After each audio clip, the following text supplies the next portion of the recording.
Hello everyone, welcome back to my channel Suha cooking and blog. আশা করি আপনারা সবাই অনেক বেশি ভালো আছেন। আমরাও আলহামদুলিল্লাহ ভালো আছি। এখন হচ্ছে শেষ বিকেলবেলা, আমি চলে এসেছি ছাদ বাগানে। আর এটা হচ্ছে আমার একটা খাটো জাতের ছিম গাছ। এই গাছটা কিন্তু অনেক ছোট আকারের হয়, ঝোপালো হয়। আর এই যে এটা হচ্ছে লাউয়ের মাচা। আমার লাউ গাছগুলো যখন প্রথম উঠছিল তখন কিন্তু প্রথম ডগাটা আমি কেটে দিয়েছিলাম। আর এখন হচ্ছে লাউ গাছগুলো অনেক বেশি ঝোপালো হয়েছে। আর এখন লাউ ধরতে শুরু করেছে। একেবারে ছোট্ট একটা লাউ হয়েছে, এটা টিকতেও পারে নাও টিকতে পারে। তো এটা না টিকলেও এখন কিন্তু লাউ ধরতে শুরু করবে। আর এখানে হচ্ছে আমার বেটের ভিতরে হচ্ছে ডিপ ইরিগেশন সিস্টেম করা আছে, যাতে করে পানি দেওয়া লাগে না, এমনিতেই পানি দেওয়া হয়ে যায় গাছে। আর এই যে লাউয়ের বীজ বুনেছিলাম, আর লাউ গাছগুলো কিন্তু অনেক সুন্দর হয়েছে মাশাআল্লাহ। এখানে টমেটোর ছোট চারা লাগিয়েছিলাম, আর এখন কিন্তু টমেটো গাছে ফুল চলে এসেছে। আর বেডের ভিতর থেকে এই যে লাউ গাছটা বড় হয়ে জালের কাছে গেছে, একদম জালে উঠে যাবে এখনই। আর এই যে এটা হচ্ছে একটা ডাটা গাছ। আমি কিন্তু ডাটা গাছ এবছর লাগাইনি, গত বছরের ডাটা বীজ থেকে পড়ে এই ডাটাটা হয়েছে।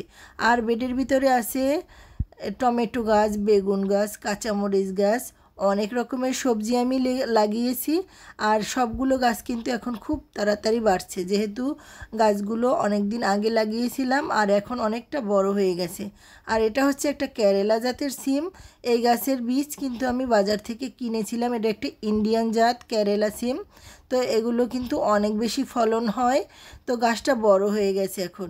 এটা হচ্ছে একটা পেঁপে গাছ, ফুল আসছে পেঁপে গাছটায়, কিন্তু এই ফুল গাছেও পেঁপে হয়। এই গাছে পেঁপে হবে লম্বা জাতের পেঁপে। তো এটা আমি আমার বাবার বাসা থেকে এই চারাটে আনছিলাম, তো তাদের কিন্তু এই জাতের পেঁপে গাছের লম্বা জাতের পেঁপে হয়েছে। আর এটা হচ্ছে আমার একটা পেয়ারা গাছ। বর্ষার শেষে আমি পেয়ারা গাছটা কাটিং করে দিয়েছিলাম, আর এতে করে কিন্তু এই যে অনেক পেয়ারা চলে এসেছে। আর পেয়ারাগুলো অনেকটা বড় হয়ে গেছে। আর কিছুদিন গেলে পেয়ারা কিন্তু খাওয়া যাবে, অনেকটা বড় হয়ে গেছে। তো মাঝে মাঝেই আমি কিন্তু গাছ কাটিং করে দিই, এতে করে গাছ অনেক বেশি ঝোপালো হয়। আর এই যে এখানে আছে আমার 3টা আনার গাছ, থাই আনার আর অস্ট্রেলিয়ান বিগ আনার। তো থাই আনার গাছে কিন্তু ফুল আসছে। তো এই যে ফুলগুলো দেখতে অনেক সুন্দর। এখন যেহেতু শীতের সিজন, শীতে সব সময় কিন্তু আনার গাছে অনেক ফলন হয়। তো আনার গাছে যেহেতু ফুল এসেছে, খুব শীঘ্রই ছোট ছোট ফল হয়ে যাবে। তো যখন ফলে দাঁড়াবে তখন কিন্তু আমি গাছগুলোতে স্প্রে করে দিব। আর এই যে এখানে একটা টমেটো গাছে ছোট ছোট টমেটো হয়েছে। এই টমেটো গাছটা কিন্তু আমি বাজার থেকে কিনে এনেছি, হাতে করিনি চারা। আর এই যে আমার ছোট্ট লাউয়ের মাচা। তো এখানে কিছু বেগুন গাছ লাগানো ছিল। তো এই যে আর একটা পেঁপে গাছ, এটা বর্ষায় লাগিয়েছিলাম, তো অনেকগুলো পেঁপে আসছে মাশাল্লাহ। তো পেঁপেগুলো বড় হতে শুরু করেছে। আর পাশে কিন্তু অনেকগুলো ছোট পেঁপে গাছ আছে। এই যে এই পেঁপে গাছগুলোতেও ছোট ছোট ফুল চলে এসেছে, খুব শীঘ্রই পেঁপে আসবে। সবগুলো গাছে একসাথে পেঁপে হলে দেখতে অনেক বেশি ভালো লাগবে। আর এই যে বেগুনগুলো তুলে নিচ্ছি, যেহেতু অনেকগুলো বেগুন হয়েছে, এখন ছিঁড়ে না নিলে এগুলো পেকে যাবে। আর যেই বেগুনে পোকা লেগেছে এগুলো আমি আমার ছাদ বাগান থেকে অনেক দূরে ফেলে দেব, এতে করে ছাদ বাগানে রোগবালাইয়ের আক্রমণ অনেকটা কমে যাবে। তো এই যে বেগুনগুলো তুলে নিয়েছি।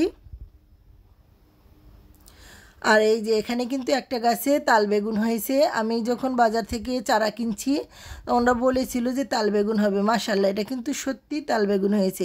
আর এইটা প্রথম বেগুনটা আমি রেখে দিয়েছি বীজের জন্য। আর এই যে এই একটা বেগুন, এটা কিন্তু একটা ভালো জাতের বেগুন, এটার ভিতরে বীজ খুবই কম হয়, খেতেও অনেক সুস্বাদু। তো এই যে সবগুলো বেগুন আমি তুলে নিয়েছি, যেহেতু কিছুদিন পরপরই কিন্তু অনেক বেগুন পাওয়া যায় ছাদ বাগান থেকে। আর এগুলো হচ্ছে মরিচ চারা। এগুলো হচ্ছে নর্মাল মরিচ চারা, মানে বাজারে যে মরিচ চারাগুলো কিনতে পাওয়া যায় সেগুলো আমি লাগিয়েছি। তো এই যে মরিচ চারা কিন্তু ধরে গেছে, এখন কিছুদিনের ভিতরেই ফুল আসবে। আর এই যে এখানে আছে একটা সবেদা গাছ, অনেকগুলো সবেদা হয়েছে। বর্ষায় কিন্তু অনেক সবেদা হয়েছিল, আমরা নিয়ে খেয়েছি। আর এখন যেগুলো আছে এগুলো কিন্তু পাকতে শুরু করেছে। তো এই যে আমি দেখছি যে কোনো সবেদা নরম হয়েছে কিনা, যদি পাকা শুরু করে তো আমি কিছু সবেদা তুলে নিয়ে যাব। এই যে ছাদ বাগানেও পরিশ্রম করলে অনেক বেশি ফলন হয়, কিন্তু এর জন্য বাড়তি পরিচর্যা দরকার। গাছের গোড়ায় জৈব সার ইউজ করা লাগে। তো আমরা কিন্তু গোবর সার প্রতি বছর দিয়ে দেই গাছের গোড়ায়। এই যে সবেদাগুলো কিন্তু অনেকটা বড় হয়ে গেছে। তো আজকের মতো এ পর্যন্তই। সবাই ভালো থাকবেন, সুস্থ থাকবেন। আল্লাহ হাফেজ। আসসালামু আলাইকুম।